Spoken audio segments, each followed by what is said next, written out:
This is the Portfolio Newsletter Volume 26, March 2025. We have 4 key stories we want to talk to you about today, some that affect the state of Texas and even locally in the Dallas-Fort Worth area.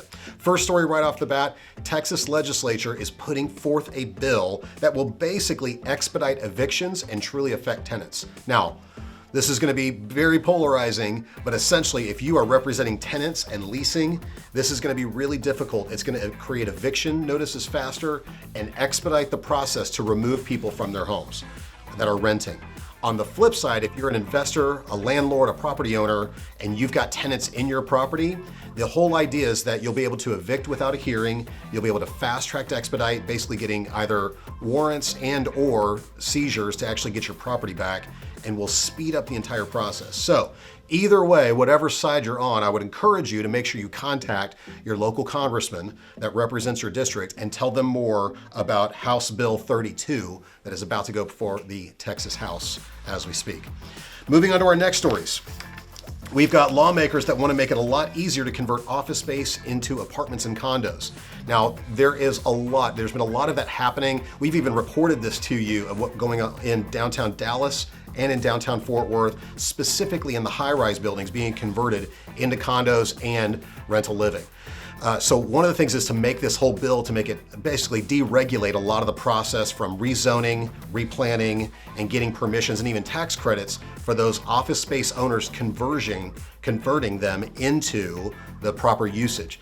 A lot of this is great. Now here's the problem. The problem is it really is going to depend on the type of building. For example, you've got a nice pocket in Richardson, Texas, massive, huge office space, warehousing and industrial flex space that really won't make that adjustment to where someone will comfortably not only want to rent there, but also probably want to live there. So there's going to be some issues with it, but I at least appreciate the fact that they're giving building owners an opportunity to retrofit their buildings and streamline and deregulate the process so that way you're not held up by city and regulation and planning and zoning in order to get these conversions done.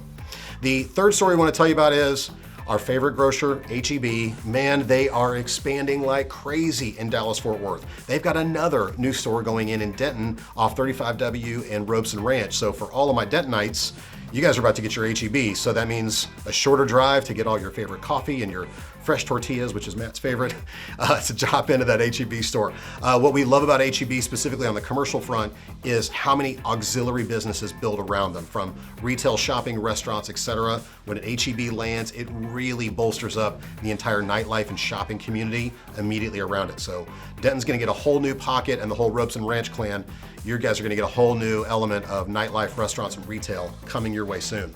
And then the last one, this is kind of another contentious legislative item. The city of Irving, the planning and zoning, actually approved 5-4 vote to bring in a casino from Las Vegas Sands. The Las Vegas Sands department, they came in, went before the planning and zoning voted 5-4. They did a revote and still came out 5-4. So it is now going before the city of council. So if you are in Irving, this is a big topic, not only for Irving, this is big for Texas because casinos are not allowed in Texas.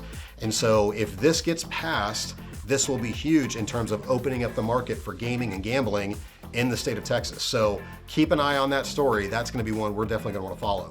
Well, those are the 4 key stories we had for you this time. Again, if you've got any other questions about commercial real estate, how it affects you, how it affects your local market, please reach out to us. We want to be a part of your portfolio.